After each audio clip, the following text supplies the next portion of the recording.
one after the other. We have been grinding for it, you guys. We actually started about...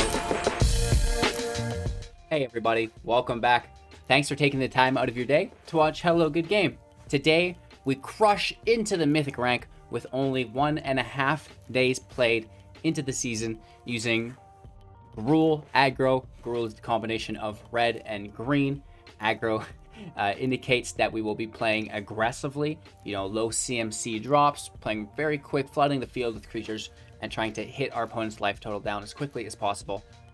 We hit a rank of 27, which is a new best for us. Last season we hit 35, and we started probably about 15 hours earlier than we did this time. I was a day late starting this season, and we finished actually probably about 6 hours earlier, which is really cool. We had a 75.5% win rate, going 37 wins and 12 losses, which is really cool. So an exciting video for you guys today, and certainly an exciting time for myself, seeing as that we just hit this new high rank of 27th. So, typically I don't push for number one because I make 2 brand new decks a day, and that is very hard to stay consistent at that level with. It's not like we're just playing, one deck 50 plus matches like you can see here, like we did to hit Mythic.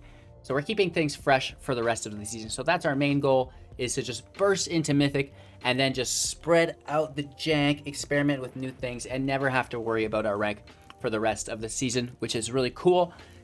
However, this year, our New Year's resolution is to start finishing top 1200 every month, right? So we're going to be shooting for that this month. So look forward to a bunch of fun videos for the mid section of the month here, now that we're done this, experimenting with new brews, new decks. And then, those last couple days, we're going to switch gears again and probably go back to playing one of our favorite decks that we know all of the play lines with against the meta, all of our sideboard plays, everything like this. So really cool stuff for you guys today. There's our rank. Let's get into the deck and I'll break it down for you guys.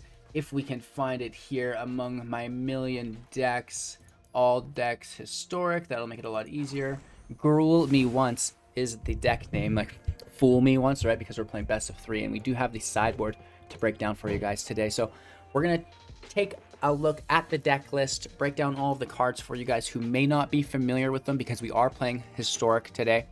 Talk about our strategies, our synergies, how everything comes together to form a really well-working, coherent deck that's going to be effective and efficient, and most importantly, consistent, right? Because we're looking to repeat a fairly positive win rate, which in my case was 75.5, which is good. I think anything over 60 is quite exceptional. So we're looking for a positive win rate mixed with quick matches, and then we can just kind of pile those up together, which is really cool. And that's how I personally push rank, because those control matches can last a little bit longer.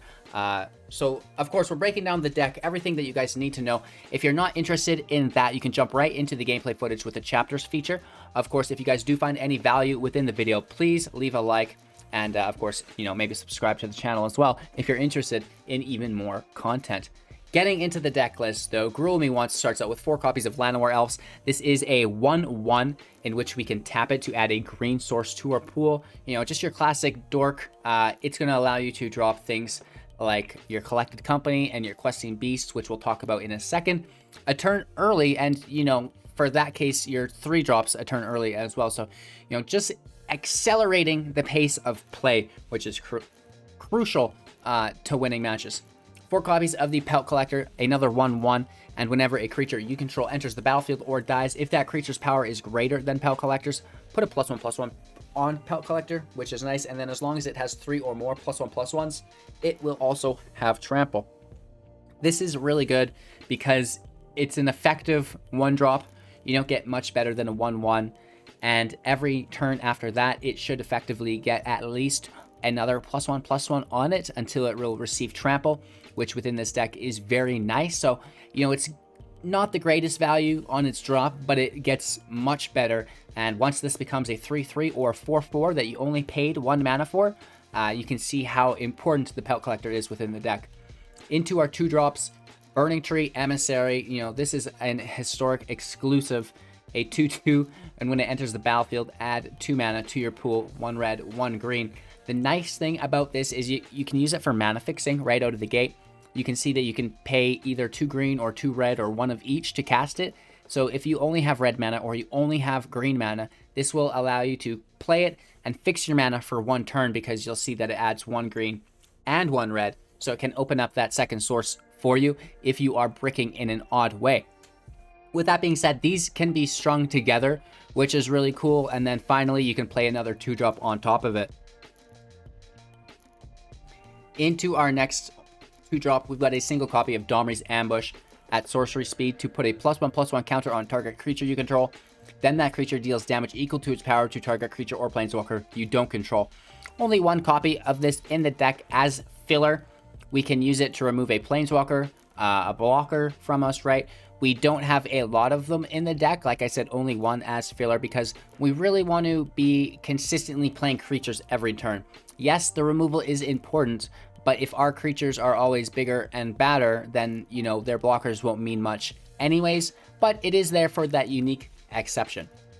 3 copies of Gallia of the Endless Dance. This is a 2/2 with haste, and other satyrs you control get +1/+1 and have haste. There's no other satyrs in the deck, don't get excited. But whenever you attack with 3 or more creatures, you may discard a card at random. If you do, draw 2 cards. So, you know, discarding 1 card to draw 2 cards is, you know, very good value, especially if you're discarding, say, a land and drawing 2 non-land permanents that you can play.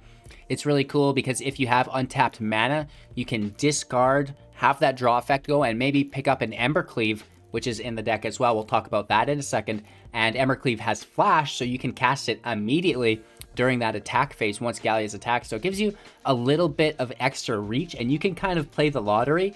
Like, if you get close and you're like, okay, we have it, if we can pull the cleave, you can go for it, right? And this is a great segue to mention our Magic the Gathering Arena Assistant. This is going to give you your statistics. You'll see it on the left side of my screen while I'm playing. So that'll give you your draw chance on your deck. It also gives you metagame analysis, deck statistics, your collection, and like so much stuff is going on in here. Even the ladder, which I should be up in on that, but you know, it's going to have to update. So it's great because you can take the chance to draw that card you need. You know, might not necessarily be an Embercleave that you need. It could be a Bonecrusher Giant. So there's a really cool option to draw instant speed or things with flash with Gallia, and then still cast them before your opponent gets a chance to do whatever they're trying to do. 3 copies of our Zhur-Taa Goblin, or Zhur-Taa Goblin, 2/2 with Riot. Riot means it can come in with either haste or a +1/+1 counter on it, which is, you know, very, very nice in the deck. We're running Collected Company, so we can cast that at sorcery or instant speed, which is quite nice. So, you know, if we're casting it at instant speed, we're probably taking the +1/+1 counters, and if we're casting it at sorcery speed or just going in for the attack, we're probably going in with haste. Again, unless we know our opponent has damage-based removal, in which case we might want to outpace that. For example, this can come in as a 3/3 and then dodge Bonecrusher Giant, right? 2 copies of our Shatterskull Smashing. This is a 2-drop sorcery speed. It does cost X as well, and it deals X damage divided as you choose up to 2 target creatures or planeswalkers. If X is 6 or more, it deals double that damage. Fun, fun, fun. Hour Pass comes in tapped unless we pay 3 life. You know, it's good if it's a land. It's good if it's removal later on. A little bit more removal alongside Domri's Ambush. Not important, but, you know, it could help you out in certain cases. Finally, into our 3-drops, where the deck starts to get serious. 4 copies of the Gruul Spellbreaker, a 3/3 with Riot and Trample. And as long as it's your turn, you and Gruul Spellbreaker have Hexproof. That's awesome. The Riot, again, can either come in with a +1/+1 or haste, and the Trample just makes for good attacks. 2 copies of the Kazandu Mammoth is a 3/3 with landfall. Whenever a land enters the battlefield, it gets +2/+2. Valley comes in tapped, adding a green to our pool. 4 copies of Bonecrusher Giant, a 4/3, deals 2 damage to any player who targets it with a spell. And of course, it has Stomp at instant speed as the adventure to deal 2 damage to any target. Damage can't be prevented that turn as well. So those are our 3-drops, and now we're moving into our 4-drops, which we were referencing.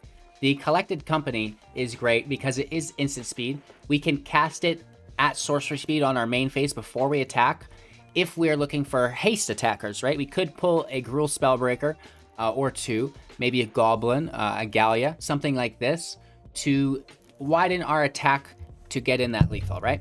We can also cast this at instant speed on our opponent's attack phase for nice blockers, right? We could flash in basically a Gruul Spellbreaker, Kazandu Mammoth, whatever we can, and then in that case, we will be putting the +1/+1 on it for Riot. So you can see that if you cast your Collected Company at sorcery speed, you can give your creatures haste, and if you cast it at instant speed, you can give them the +1/+1 for the bigger blockers, because of course as soon as your turn starts, the summoning sickness is gone anyway. So Collected Company is very good with the deck, and especially good, in my opinion, with Riot creatures. 3 copies of our Questing Beast. This is a 4/4 with Vigilance, Death Touch, and Haste. It cannot be blocked by creatures with power 2 or less. Combat damage dealt by creatures you control cannot be prevented. And whenever Questing Beast deals combat damage to an opponent, it deals that much damage to target Planeswalker that they control as well. House. 2 copies of Turntimber Symbiosis, a sorcery speed spell for 7. Looking at the top 7 cards of our library, putting a creature card with converted mana cost 3 or less onto the battlefield.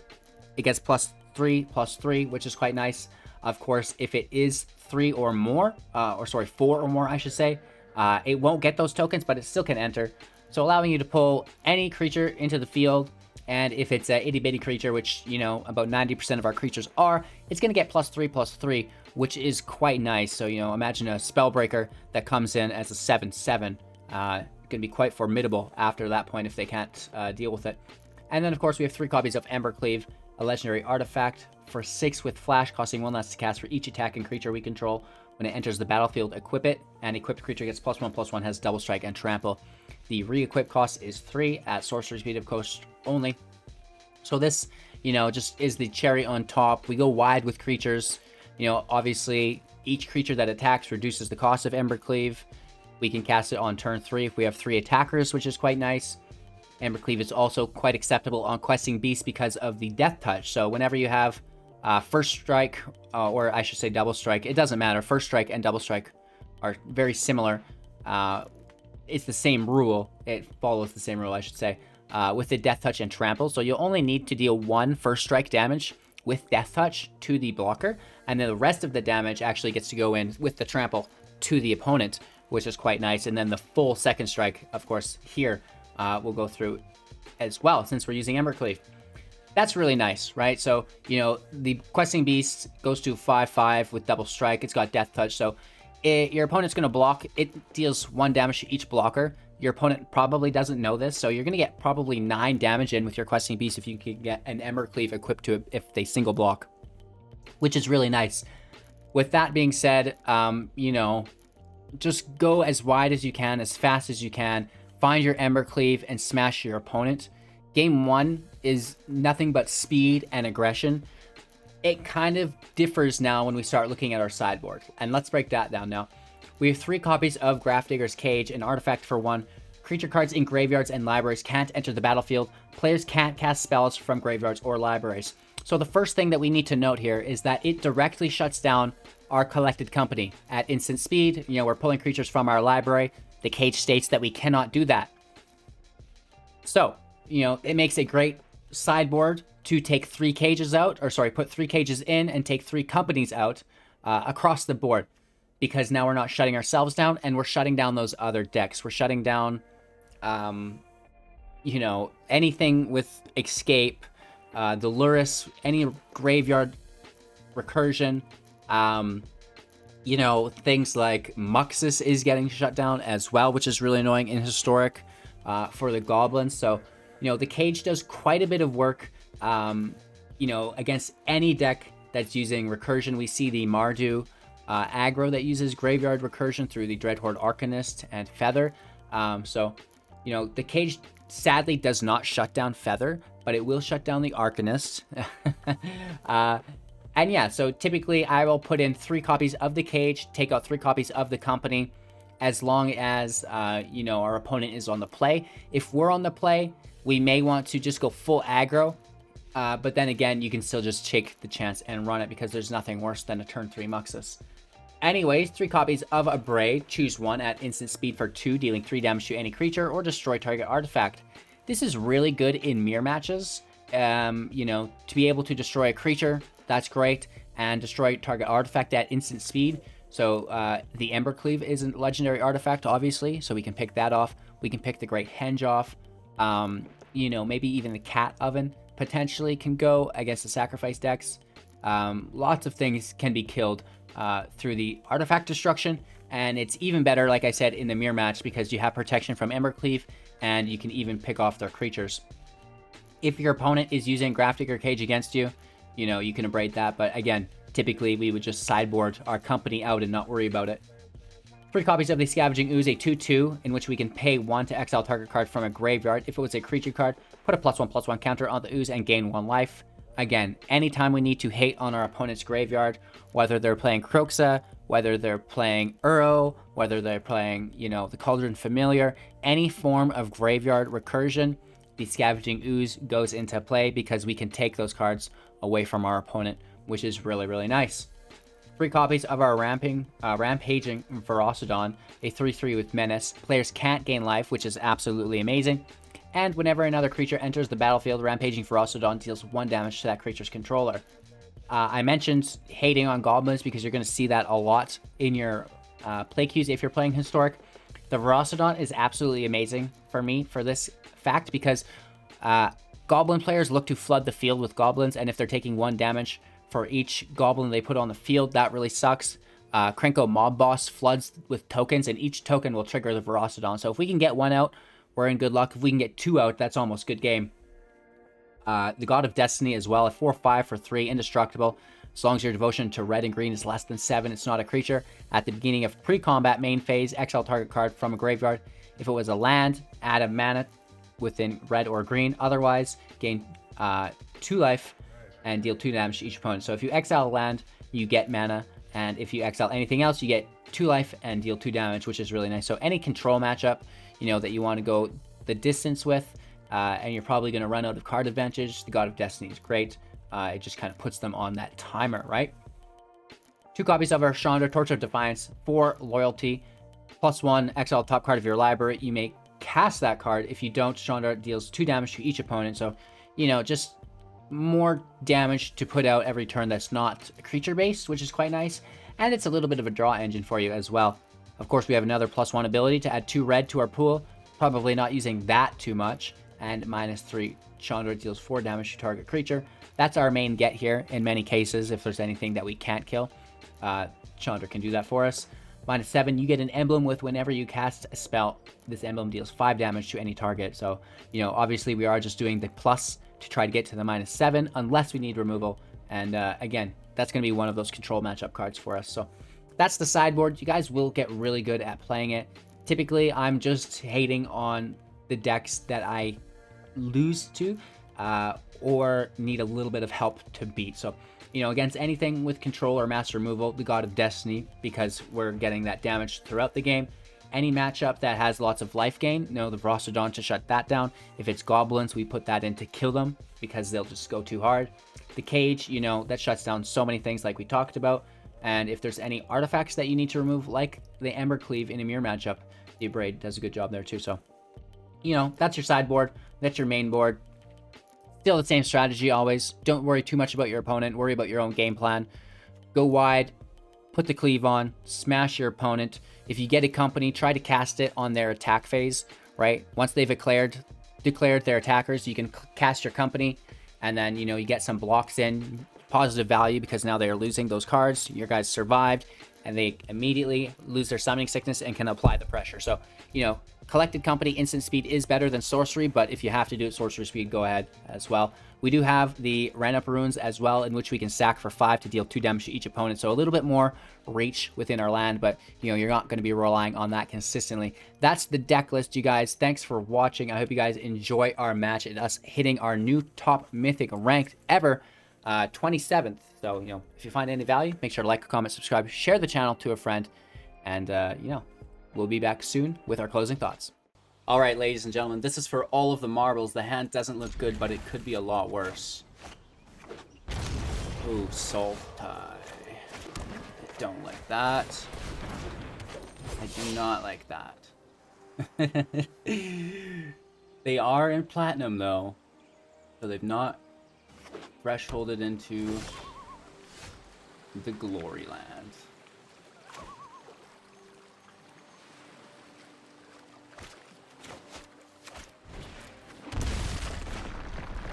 Let's get after it. Hit for 4, unless there's a counter spell or an eliminate. Removal. You never know with, you know, self-die. Gust. Decline.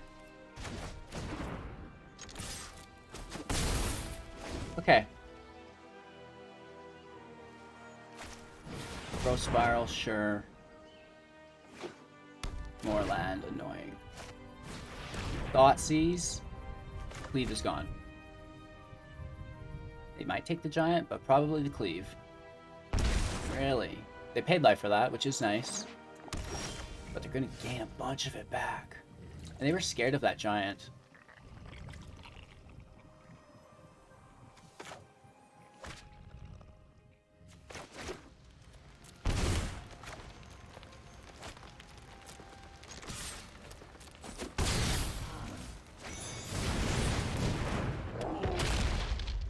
We have the land if they don't remove a creature, but they could easily hold up mana.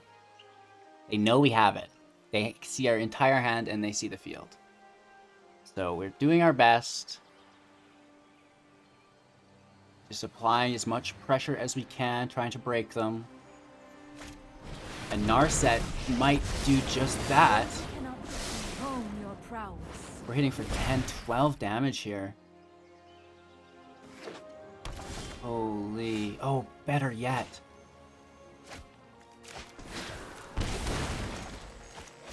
That's amazing.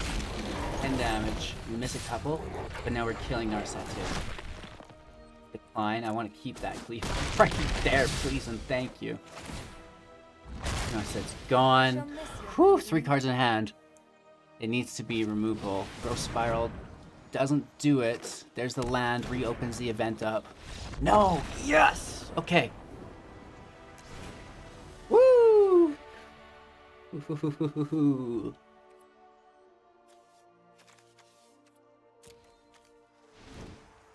I like the God of Destiny quite a bit.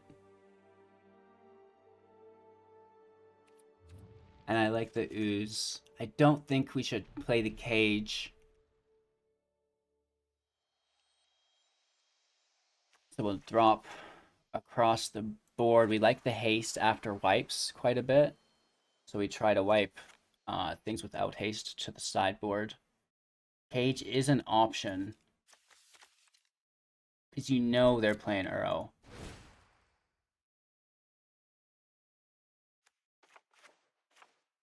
Let's be smart about it. Right, let's take every possible opportunity to get one of those sideboard cards that shut the deck down a little bit in our draw hand. Whew, here goes. We have one of them. Opponent goes first. I think we should keep it just on that fact.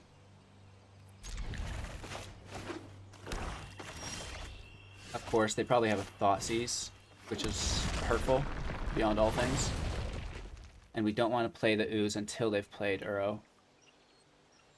Again, we've not seen it, we just assume.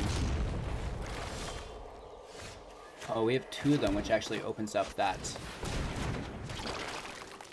place for it. Okay, so they get rid of 1, sure. That would have happened regardless.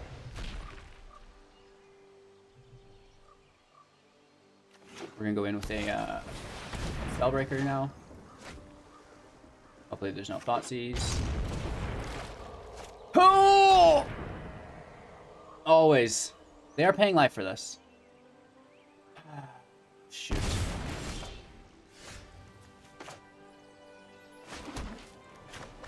Burning-Tree comes in for free.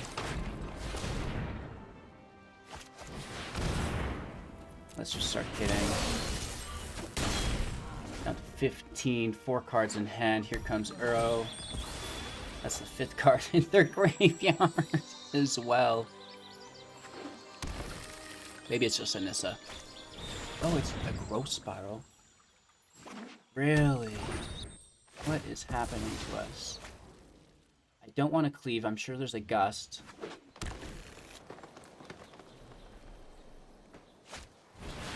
Symbiosis for 2. They're totally tapped. I do want to cleave. Cleave off the top. No. Never do.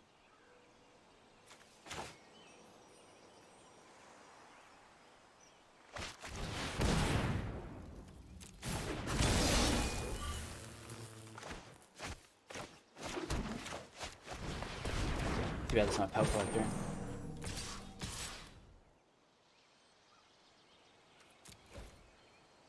Let's hit for 6. I'm sure there's a block. Alright, so that's up 2. We still get 4 damage in. The field is good if they don't wipe it. Land, really? Everybody in. There's no Settle the Wreckage. No way. End their turn. We have 2 ruins. One after the other. Woo! We have been grinding for it, you guys. We actually started about, I don't know, like 16 hours late. And we actually finished, like, oh, I don't know. Where's my phone? We finished 7